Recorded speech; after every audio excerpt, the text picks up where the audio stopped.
find out. Everything runs through TechNTortillas. Everything runs through TechNTortillas. Woo! How about that, Dallas? Man, that makes me want to run through a brick wall. I just ran through a brick wall. Hey, man, how are you doing? Dude, I didn't get a whole lot of sleep last night, but that's definitely the way you want it to go with a win like that. That was exciting. I think my heart rate didn't get below 100 for like 4 straight hours. That was very nerve-wracking. It felt like an old classic Big 12 Texas Tech game. Yeah, it sure did, and luckily we came out on top. I mean, you said classic Big 12 Texas Tech game. We don't usually come out on top in those situations. So, yeah, man, I felt like the old Ron Burgundy, I'm in the glass case of emotion or whatever he says. But, man, that was a wreck. Pacing around the house. I know we talked a little bit on the phone. Some choice words here and there, but you know how that goes. I think I probably shaved a couple years off my life, but I guess that's what the cost of being a Tech fan. So it is what it is, I guess. But I mean, I guess let's get into it. What were your overall thoughts of the game? What were your major takeaways? I guess a couple. I'll start on a positive note with the offense. Most specifically the offensive line. I thought that was like their best overall game. You know, we've been pretty solid in pass blocking, but that's a Cincinnati team who's gotten after the quarterback, and it's also like really physical, especially at the nose guard position with Corleone. And we were able to, you know, there were some times we got stuffed, but for the most part, we were able to move the line and open up some holes for Tahj, who had his best game of the year. So, you know, that was really positive to see. It looked like I think we've run out like 3 or 4 different combinations on the offensive line, and maybe we found something with this combination with Porcher at left guard and kicking Rogers back out to right tackle. So we'll see how that continues into the next game. But then, you know, on the other side, obviously the defense was rough, especially in the secondary. You know, you had Chapman Lewis, who I think is probably your best defensive player, if not like one of your best, certainly in the secondary since Lux has been out. And he goes down. You know, Jordan goes down. We're on our third string free safety, who he ended up actually getting banged up. So, I mean, just lucky to get through all that. Hopefully we can bounce back on the defensive side, but I'm still concerned as far as a pass rush and where that's going to come from, especially looking ahead to Arizona. But, you know, glad we got the win, came up with a few defensive plays when we really needed to with the turnovers. And, just blessed to be on the winning side of that game. Yeah, for sure. I'm going to touch on a couple of points that you made during that your comments, but I wanted to touch on the O-line. I think in the one of the pressers, they brought up that one of the coaches brought up that really they're emphasizing that it's anybody's job, right? If you're on the team and you practice hard, it's really about who had the best week in practice and who's put, really the case together to get that starting job. And to your point, we've been turning in and out a lot of guys and trying different things, and seems to have found something. I think you tied that into Tahj and how impactful he was. Obviously, he's always going to be impactful, but outside of maybe a couple of drives in the first quarter, second quarter, they weren't really able to bottle him up. And over 5 yards a carry. We really felt the benefits of that O-line this game. And I'll also say that Morton, who we'll also touch on more in depth, didn't really ever feel rushed. He got hit a couple of times, but it was nothing major. And so I think all that goes to that O-line play you were talking about.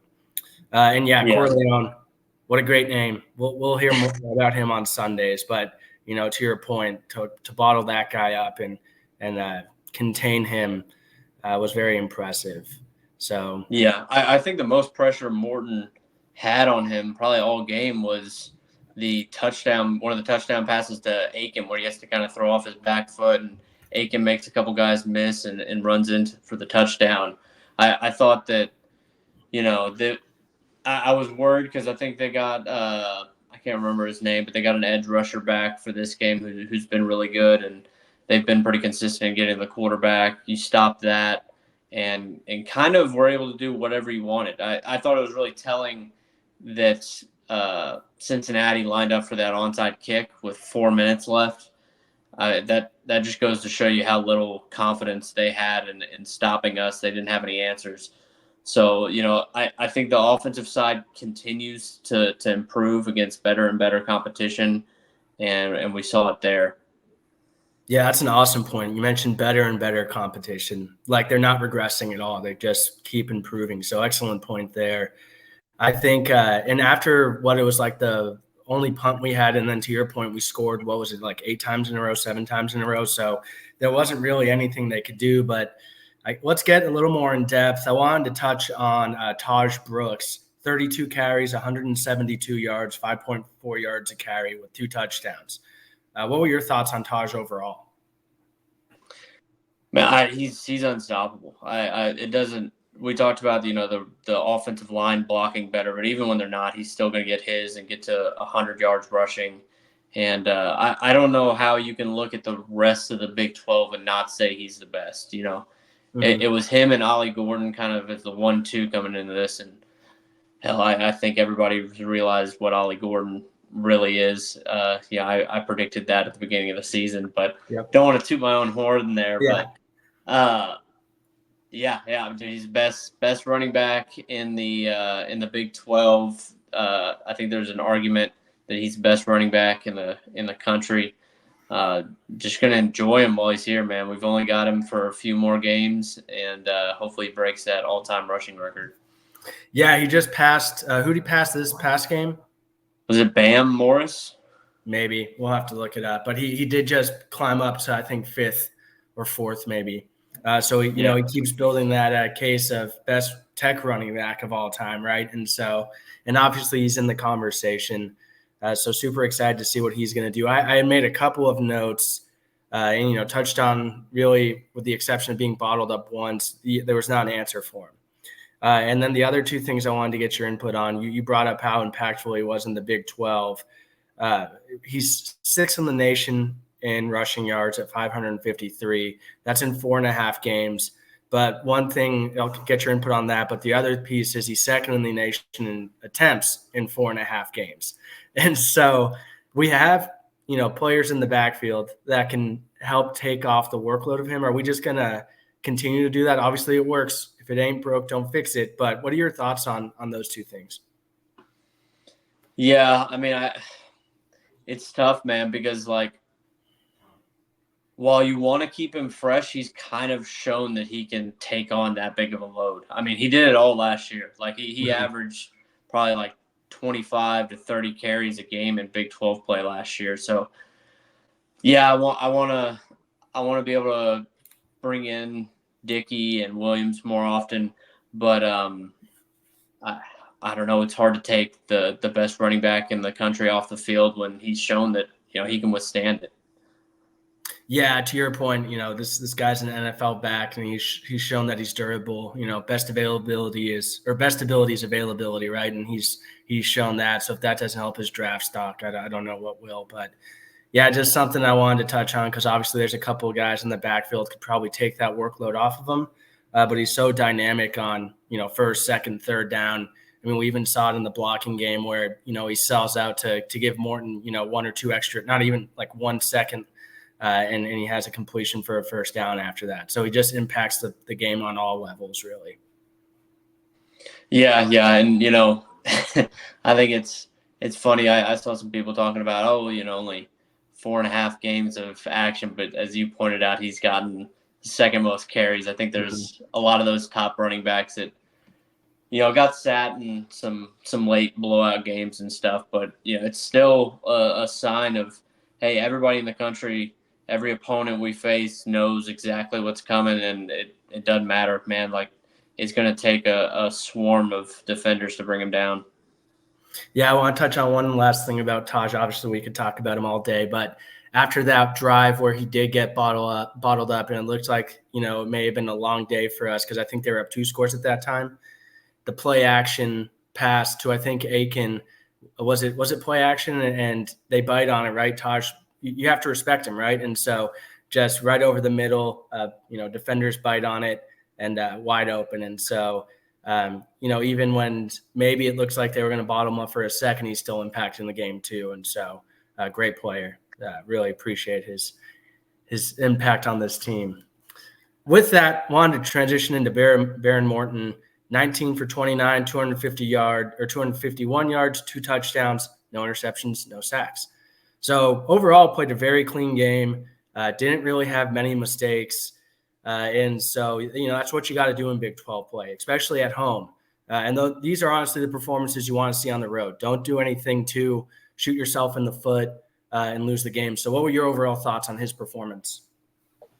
Man, you wouldn't be able to tell it by just looking at the box score, but I thought that was UNT was obviously really good, but that's a G5 school who with not a great defense. But I thought that was his best game.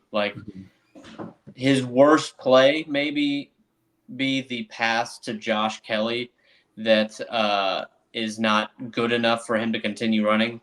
And then, there was the goal line pass where he kind of threw it up for grabs. It goes incomplete. That was a little dangerous. Yeah. But overall, there were 3 or 4 more drops that he should have gotten over 300 yards if it hits our receivers in the hands. Obviously, Aiken had that wide open touchdown, and Douglas had a pass drop down the field.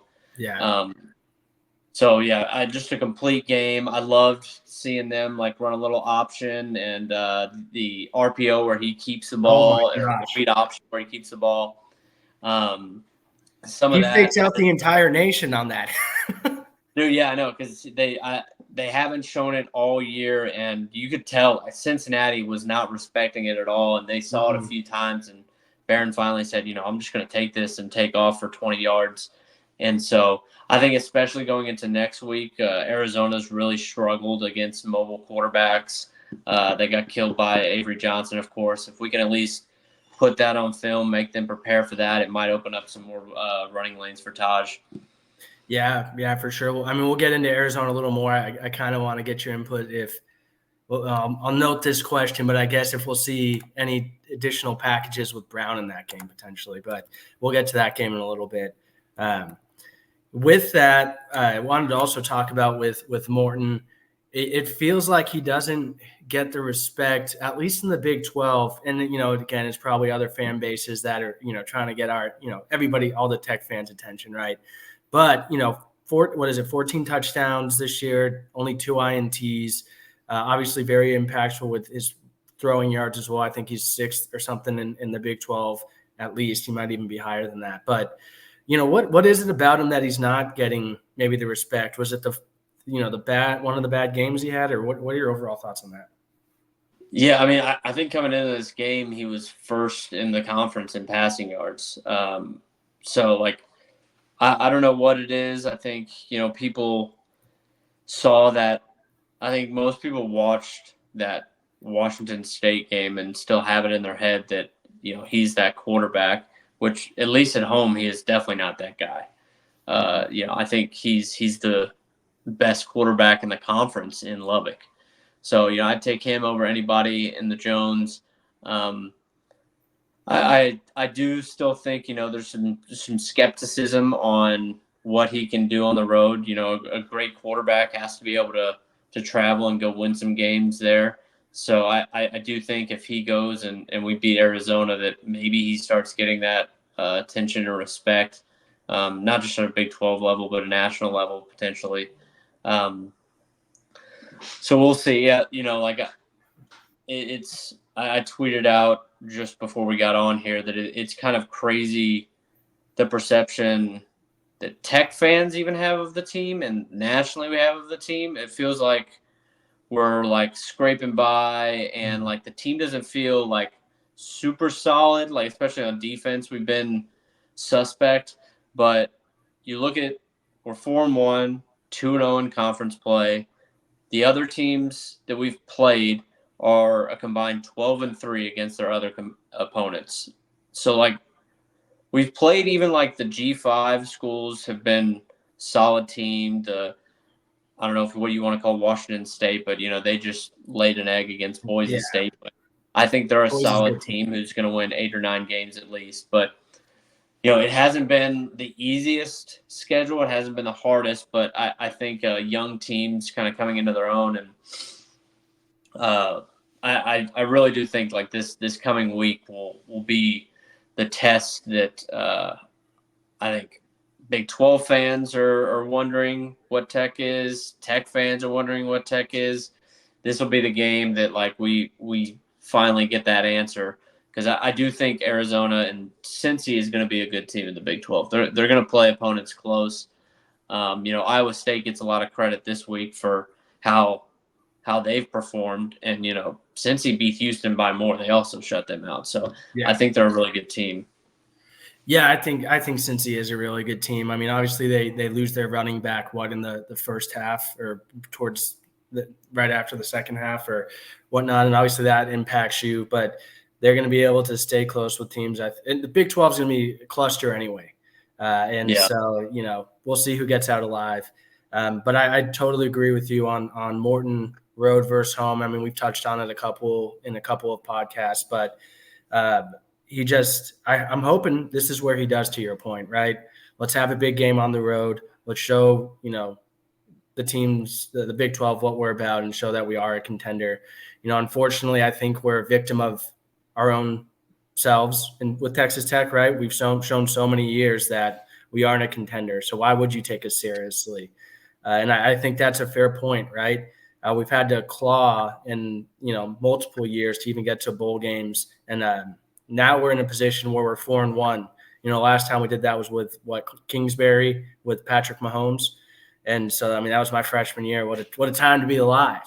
And so now it seems like we're back, back at least competing, which is a good feeling, which we've stacked not great years, but, good years, for at least Texas Tech's perspective. I think the last thing on the offensive side, just I guess to quickly touch on the receivers and the tight ends. Really, for the tight ends, they weren't very involved in the passing game. I think 2 of them had 1 catch. Tharp had a really big first down catch for 16 yards, which was huge down the stretch. And then Conyers had that shuffle pass for 3 yards, but that was about it there. But I wanted to touch on, and if you have anything for the tight ends, let me know. But I wanted to touch on Kelly and Coy. Kelly had 8 catches for 111 yards. Obviously, another big game, but he also had a really crucial mistake where that did feel like Tech football right there. And then Eakin had a really big game. He had 3 catches, but for 78 yards, so big playability, right? And 2 TDs. Should have had a third TD. So you've already dropped on the touches or drops. So that was one thing I wanted to say with the receiving core. And last thing with Coy, just that big play it wasn't even a play, right? It's just the offensive awareness that this kid has. We avoid an illegal formation play. I forget what quarter it was in, but he tells the guy, hey, get off the line. And so saves us a 5-yard penalty on 3rd down. We convert the first down, have a run play, and then throw for a touchdown the very next play. That could have been very easily turned into a 3-and-out or a turnover, 3rd down, punt the ball, had he not been aware, and then obviously makes the big play after that too. So wanted to touch on that, but what are your thoughts on the receiving core and tight ends? Yeah, I think the tight ends is kind of like a game dependent, like what they want to do in their game plan type of thing. And Berhen was really able to pick apart the defense downfield. So I think that's why you saw, Coy, he got like 7 targets. Kelly was real active downfield. So, I think it was one of those games where, hey, we don't really need the tight ends to catch these short intermediate routes. Like we can actually stretch the field and get big chunk plays.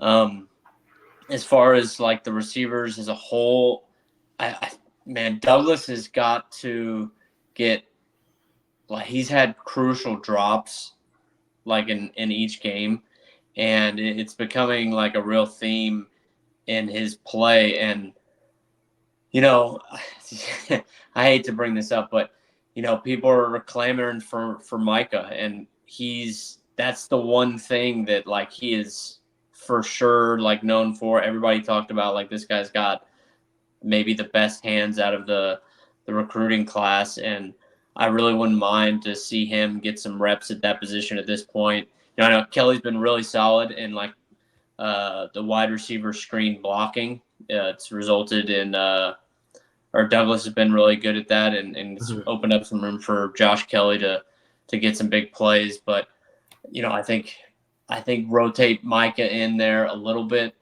start to see what he can do. I think that we're 5 weeks into the season. It's time to see the 5-star stretch his legs and get active. But then you touched on Kelly's punt return. I would not be upset if I didn't ever see him return a punt, because he is just wild back there, man. It's there's been like 3 or 4 different punts where he's getting the ball like way away from his body. He's jumping one-handed to grab bouncing balls that are going past him, like trying to do too much. Let's put Brown back there. He was really solid for us last year, and just play it safe, because Tech we just have a way of making mistakes that just compound on each other and getting away from us, which I feel like lately we've been much better at not letting stuff compound and pile up and let games slip away. So, yeah, those are kind of my thoughts on them. Yeah, we were very fortunate when we talk about complimentary football. That was the opposite of it, right? Shoot yourself in the foot. However, the defense did stand tall, and even though they did give up points, to give up only a field goal there was massive. But yeah, you can't have those turnovers. That is something that can really shut off a crowd, and it could have turned quickly on us. Had the offense not had their way the entire game. But yeah, you got to hate that. And other than that, I mean, I like the idea. We already touched on the fact that they've pretty much the coaching staff has said pretty much that each area is up for grabs. And so why not let Hudson get a few more plays? It's competition's healthy, right? All those receivers are obviously very talented. And so we have a bunch of them, but why not let him have a few more reps, see what he does? Because these drops, I mean, you've already touched on this. I mean, that's 4 more receptions probably, or completions that Berhen has. And he's definitely over 3 yards if you don't have some of those, or 300 yards if you don't have some of those critical drops that happened. So with that, I want to transition into the defense. A couple of notes I have were, Sorsby had a really good game, which obviously that's against our defense, but he threw for 31 for 45, 426 yards, 4 touchdowns, and 1 interception. So obviously he tried, and he had over, I think, 60 rushing yards, close to it if not. But that was a man that was putting the team on his back. And, he has 2 running backs go down, and really impressive performance by him, I thought. But what were your overall thoughts? I'll give 2 more bullet points and then get your thoughts. But, forced 2 turnovers on a team that hasn't turned the ball over all year, which was huge. And then the linebackers are just everywhere, man. I'll touch on the physicality of this team, but want to get your input on the defense and what your takeaways were.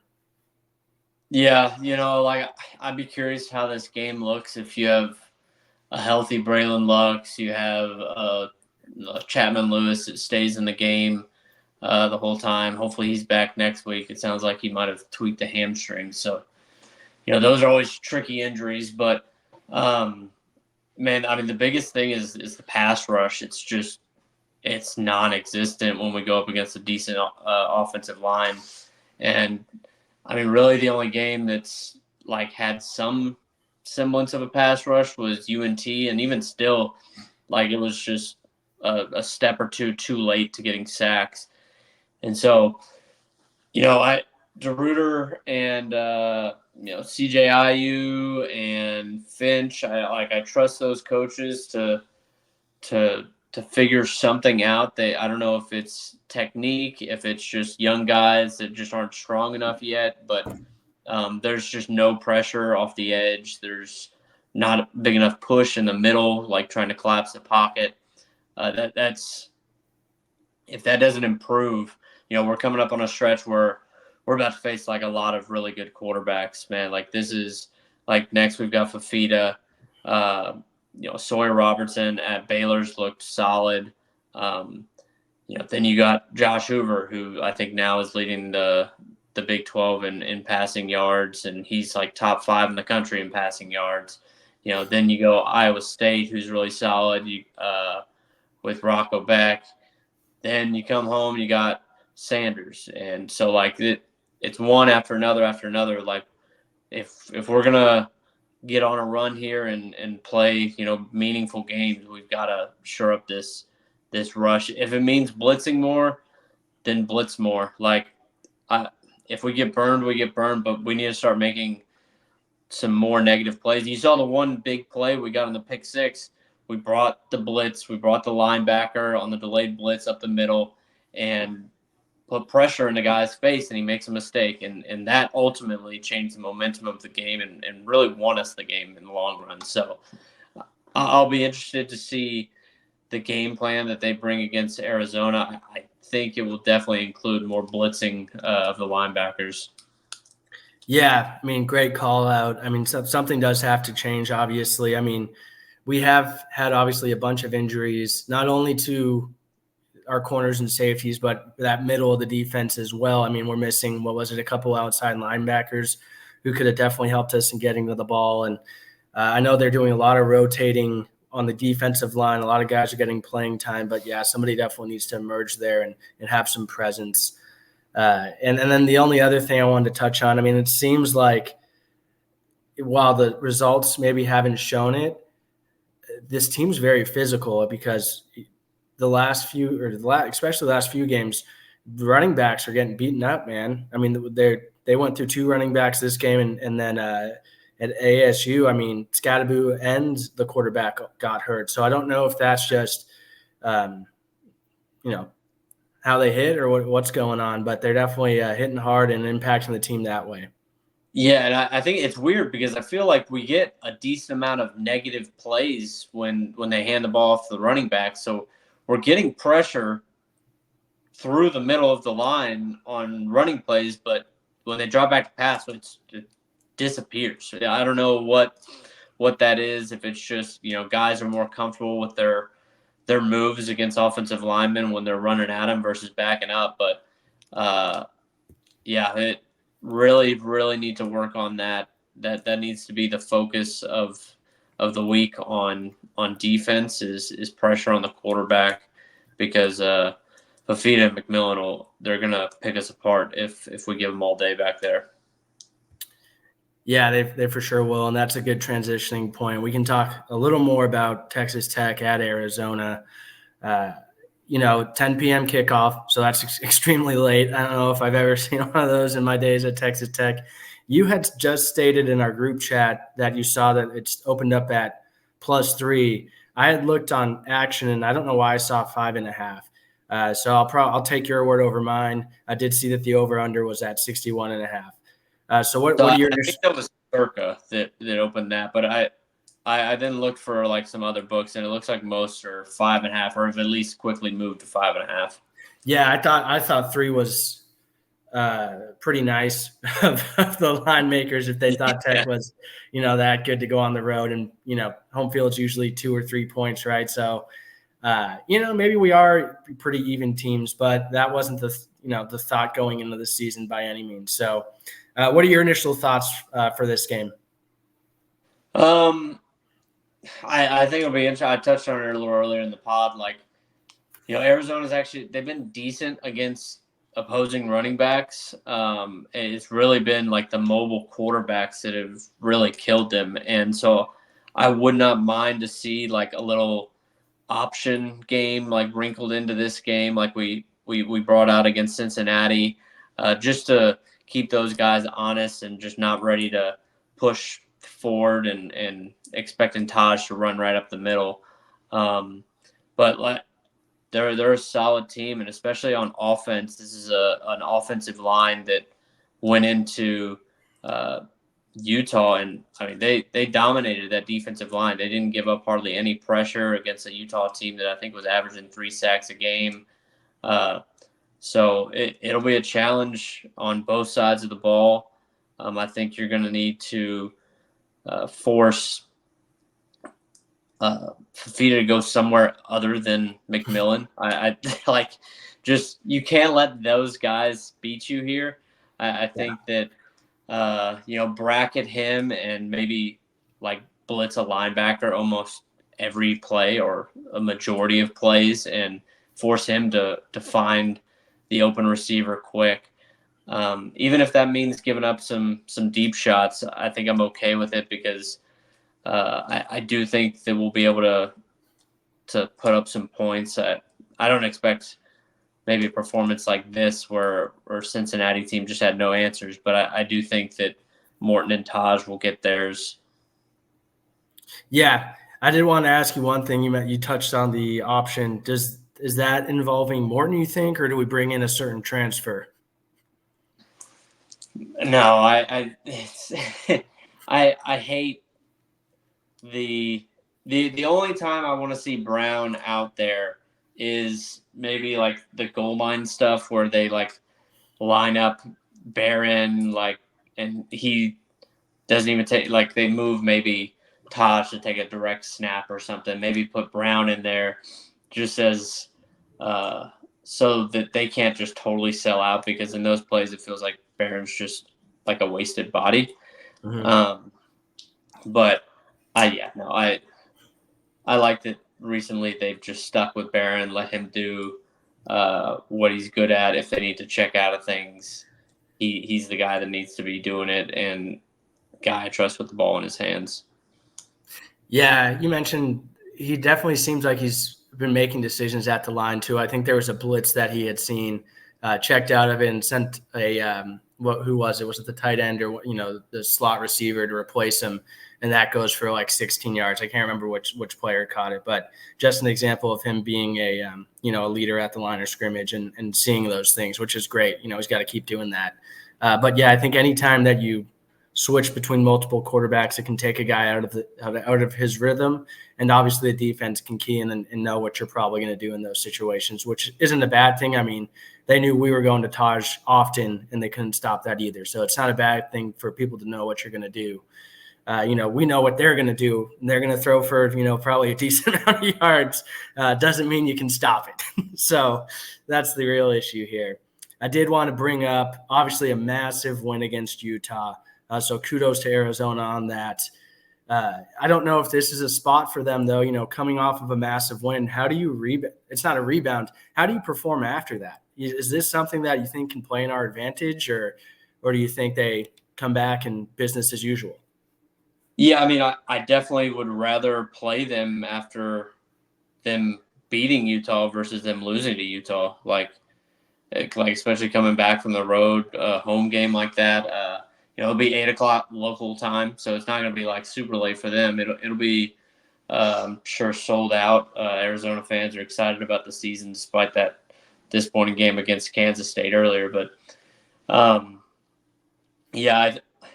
I still don't know, I guess, really what Arizona is, just because Utah is such a different team without Cam Rising. So I don't know what to think about that game. And I didn't get to watch much of it because it started so late. But I'll have to go back and watch some of the highlights. I do think that it's a team that I think is still trying to find like some identity on especially on defense. Just you look, I mentioned them not being able to stop the running quarterback. They've also given a lot of air yards up. So I think that we're going to find out a lot about both these teams. I'll just say that. Yeah, I think that's fair. And obviously, it's very tough to do a pregame review. It's still very early on. To your point, we got to look a little more into Arizona. I mean, what are your keys to victory for this one? On the initial. I mean, it's what every Tech win has been dependent on. I feel like the last couple years is can we get Tahj Brooks room to run? And can we consistently run block for him? If we're able to like just chip away and get consistent positive 3, 4, 5, 6 yard runs on a regular basis, then the offense is going to click and move. And then can we be disruptive enough on defense? We're not going to – I expect us to probably give up over 400 yards of offense in this game, but can we get some turnover? We've been much better at turning the ball over this year than the last couple years. The take three mantra, we've only hit the take three, I think, once, but we've gotten one or two in all the other games. So that's been nice. I think you're going to need more of that, especially on the road, especially just like starting hot. I think come out, be aggressive. I've liked Kitley's opening scripted plays the last few weeks, getting the ball moving. I think take the ball, go down and score, and really set the tone and play with a lead. Yeah, I think that's great. I really like that you touched on the disruption. I think that's huge in making Fafita feel uncomfortable. So I know he's an NFL quarterback, so he probably doesn't feel uncomfortable very often. But if we can disrupt him, hit him a couple of times, that'll be huge. I don't know if there is any stopping McMillan. He's an awesome receiver, probably the best in the country. And so I think Baskerville is going to be huge in this game. I think being healthy on that side of the ball is going to be really huge in this game because we will need multiple people to stop, not even to stop, to slow them down. And I don't know if there is any slowing them down, right? I don't really want to be in a shootout because it's not good for my health. I think that's what we're heading towards. With the over-under at 61, I'll probably jump on that before it gets any higher because that's pretty attainable, I think, with these two offenses. But with that, do you have any final thoughts on this game? And if not, we'll get a scoring prediction from you. No, yeah, I think that I'll just say about like this game and like the season going forward is, this is 2-0 in the Big 12. We would have liked to be 5-0 overall, but 2-0 in the Big 12 is really what matters. And this is such a huge opportunity for this team. It feels like we haven't had an opportunity like this since I got to Tech. I got to Tech a year after you, which I think we all remember Cliff's second year, how rough that was. All I remember is his first year, Dallas. Yeah. Being on ESPN. So, yeah, this is such a great opportunity for the team just to build momentum for the program because you somehow get a win in this and go into the bye week 3-0 and have a matchup against a tough Baylor team that might be missing head coach by the time you play them. It'll get the fan base really excited. Yeah, excellent points, man. It feels different. We're not typically one to get off to a hot start, so we're 4-1. Big opportunity. Kudos to Tech, really 2-0 in the Big 12. Top of the conference. We were talking about that earlier today, right? We're trying to put our brains together to make some funny memes. And so just being at the Big 12 is, ecstatic, great, and, happy to be there. So we touched on this last podcast. It's now time to stack wins. And if you want to be taken seriously, you're going to have to do that. And so we'll see what they can do. Couldn't have asked for a better, obviously could ask for a better start being 5-0, but, very great start compared to our normal standard. So excited for that. What is your scoring prediction for this game? 6 days out. Well, knowing nothing. my Red Raider tinted glasses or yeah, you can do both, Dallas. I was pessimistic about this last game. Sorsby worried me, and we ended up winning. I'm pessimistic kind of about this game as well, but I'm going to put a little bit of faith into this coaching staff. They've shown that, they can really improve even just a week by week and definitely over the season. And so I'll say Tech wins it 42-38. Wow. Yeah, for sure. That for me, I'm going to keep my glasses on as well. But I do think if I was being unbiased, I do think this is a spot game. And if I was looking at it, coming off of a big win, this is definitely a letdown spot. You're playing Texas Tech, who you should beat, right? And so I would say that on the outside looking in, just at looking at this game. So with that, I'm going to ride with that theory and say that we also will win outright. And I will say that the score will be 42 to 35, all touchdowns, all gas. Wow. Yeah, I don't know if any kickers are going to get too many touches in this one.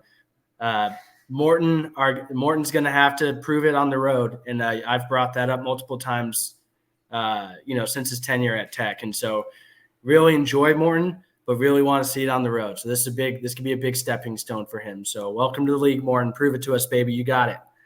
You can do it, brother. But with that, let's touch on some of these the Big 12 games this week. I will start by saying the Big 12 is kind of a dumpster fire. I don't know. Okay, give me one word to describe the Big 12 this year. I mean, it's kind of how it's always been. It's chaos. Yeah. I have no idea what to think about any of the teams. BYU, somehow looks the best, but I don't know. They're just – I don't have confidence that Retzloff is good. I still the games I've watched. He's been inaccurate, but he's winning games. He's making plays when he needs to. And BYU just does not hurt them. They just are always seeming to get bounces to go their way, and so I worry that BYU somehow makes it into the playoff, and then we have a TCU versus Georgia type performance, which wouldn't be good. Colorado might be figuring out that, it's not just 22 individuals on a field that you got to play together. Yeah. Mm-hmm. Like we talked about, they've got a ton of talent on the team. Can they figure out how to play together? And yeah, we were talking yesterday, and there's just so much parity in the league in general, obviously in the Big 12, but in college football, it just feels like every week there's multiple teams. Well, it doesn't feel like there are multiple teams every week that are letting their fan bases down. Now they're letting everybody down, but it's like you just don't know what's going to happen. And I do think Dallas, it doesn't look like we are going to get 3 bids in the. Well, I'll just say this, everybody right now is pointing at the Big 12, they're a dumpster fire, but this is. I mean, we didn't talk about the SEC. Ole Miss laying an egg in their game today. There are a lot of eggs laid. I talk about it all the time. Yeah, I mean, Oregon has looked fraudulent this year. There's a lot of teams around the country that have single-digit numbers next to their name that have not looked great. Yeah. So I don't think it's full just of frauds this year. Thing. College football is frauds. Everybody, every single one of these teams. They all suck.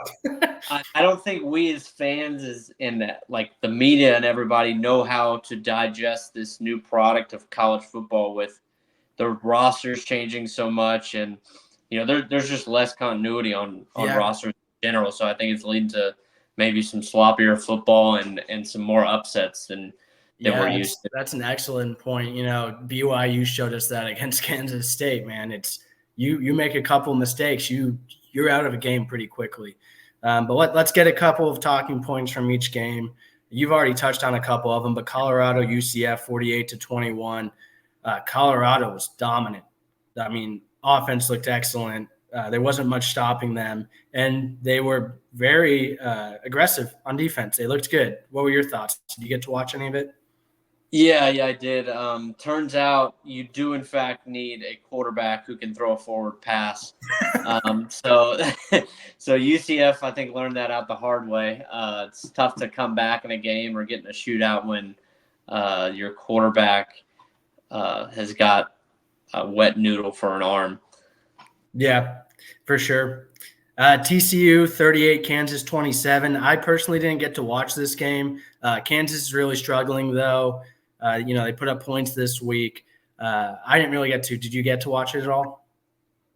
No, this one was on ESPN Plus. I didn't flip over to it, but I think it's pretty hilarious that Kansas has just returned to the bottom feeder along with Houston in the Big 12 after those guys talked so much in the offseason after one winning season in the past 20 years and they were ready to win the Big 12 and and be a powerhouse in the conference. And turns out that they're just Kansas. Yeah. Does Leipold, does he get stuck there now, or what happens? Dude, they just gave him a huge contract, and I mean he's not going anywhere for a while. Kansas, they're not going to spend $40 or $50 million to buy him out. Yeah, that's a good point. Next we got, what was it? BYU Baylor. So BYU 34, Baylor 28. It was more of a game cast game for me, but holy smokes. BYU got out to another hot start, and I thought Rando was going to get fired at halftime. Good for them for, I guess, showing up in the second half and showing some resolve. But, man, it is not looking good for Baylor. Hey, well, Baylor, you got an easy game going to Ames, Iowa next, so shouldn't be. I touched on it earlier. I'd be surprised if Dave Aranda has a job going into that Tech game, because if you're going to make a coaching change right before the bye week, probably because they'll have a bye, the same bye week that we do. I feel like that's kind of the spot that they'll do it at. That Baylor team is just brutal to watch. Like they'll look like, old Baylor, like really solid for stretches, and then they like forget how to play football. It's excuse me. I'm allergic to their brand of football, apparently. We need to stop talking about them. Yeah, I think I saw they've lost 8 straight conference games at home, and I mean that's brutal, especially against Big 12 doesn't have. There's not a ton of teams that are like extremely more talented than them. That's pretty inexcusable. Yeah, especially when you have the pieces, and I think they have a pretty good recruiting class coming in. You got to ask yourself, will that stay like that if Aranda does have a departure? So pretty scary for them. Those guys, we were down to the top 2 in a few of those. I sure hope that would really be a shame if that fell apart for them. Yeah, let's not talk about another man's job. We'll just wait and see. Next, we have Kansas State 42, Oklahoma State 20. I did get to watch this one. You had 2 teams coming off of 2 losses to teams they probably shouldn't have lost to, and I think we have a good idea of who these teams are. Kansas State had a very unfortunate game, obviously, against BYU with, again, turnovers, to your point. They shot themselves in the foot. Therefore, they were down multiple scores, and it's hard to climb out of a hole sometimes. So they bounced back and had a massive performance. And Oklahoma State, Dallas, you bring up this all the time. It doesn't look great. Bowman's going to have to figure it out, and Gordon needs to start putting some games together. He had a couple of long runs, but nothing that was sustainable, and they got down by so much they weren't really able to use them, how they probably would want to. So any thoughts on that game? Yeah, I mean, this just I have no faith in the Oklahoma offense, whether that be the offensive coordinator or Alan Bowman, or I think Gordon can be good in the right circumstance, but I don't think he's a guy that can put the team on his back per se. Other things around him have to be going right. Their defense is solid, but it's nothing that's they didn't look too solid this game, and no. They let Arkansas put up like 600 yards on them. They should have lost that game as well. I think this could get messy down the stretch. I'd be surprised if Bowman finishes out the season as the starter. The way this is headed, they've got a pretty decent young recruit that maybe they want to get his feet wet and get him some playing time. But we'll see. Yeah, their schedule is a tough one, and they might be staring down the barrel of a pretty bad losing streak coming up here if they can't get it together. Yeah, they definitely could be. I did want to touch, obviously, Avery Johnson had a really good bounce-back game, and then is the running back, is it Giddens, or what is it? Yeah, TJ Giddens, I think. TJ?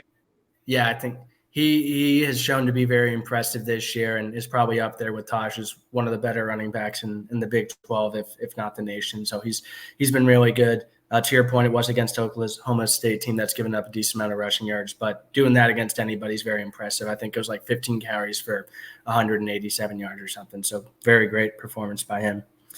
Iowa State, Houston. I didn't have any intent of watching this game, but I believe the Colorado game got pushed back a little bit because of weather maybe. I don't know what happened. The couple of plays I did see, our guy Dogovan had a really long run that got called back, and that ruined it for me, But, yeah, low-scoring game. Iowa State didn't need to do much, and obviously Houston couldn't do anything. So any last takeaway or any takeaways there? I'd be curious, the last Big 12 team to get shut out in back-to-back games in conference play. Like that. That's a good fun fact. We should look into that. Because even when Kansas was horrible, the Big 12's defenses were so bad that we were still giving up points. Yeah. It had to be Kansas, right? And I even don't think it probably – I don't know if that's – I don't wonder when the last time it happened. We'll look into it. We'll look into it and get y'all an answer. Houston's offense is brutal. And it wasn't that bad last year. Like, I don't know what coordinator is that they've got that they brought in, but he should not have a job tomorrow. This is horrible. And I don't think Houston's defense is that bad. I think that if they just had an offense with a pulse, it could keep them in some games.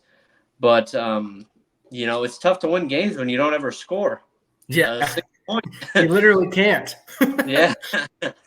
You can't even tie because it's not the NFL. So, that's fair. You don't need to spend much more time. And then obviously we talked a little bit already just because we're playing Arizona next week. But massive win, Arizona 23, Utah 10.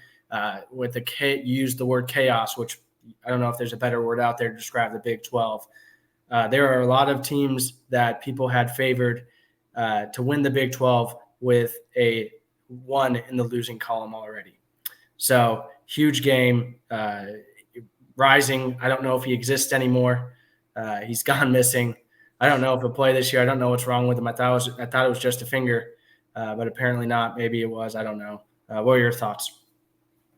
Yeah, I mean, it's crazy that Utah can even get away with having Cam Rising as a game time decision for like 20 games over his career or something. Yeah. Like there should be some kind of investigation into this. This is ridiculous. Yeah. Who knows what's wrong with him? But really solid win, even if it is against Utah's backup that Arizona had. Utah is not an easy place to win. We'll get a feel of what Arizona is this week. They could be the second best team in the country after Texas Tech beats them. But yeah, that's a good point. Yeah, but that Utah I think is finally getting a little slice of humble pie, and we'll see how they bounce back from it. Yeah, it's tough to win without your starting quarterback. We have felt that for many years with Texas Tech. I don't think we've had a quarterback finish the season since I've been alive. So it's been a while. No, but that's the Big 12 for you. Exciting times. It's a very intriguing league just because we named 14 teams or 16 teams or whatever, and probably almost all of them can win it with the exceptions of Houston and Baylor probably. Maybe there's a couple other teams that don't have a shot, but outside of that, everybody's pretty even, and you catch somebody on a bad day or you force a couple turnovers.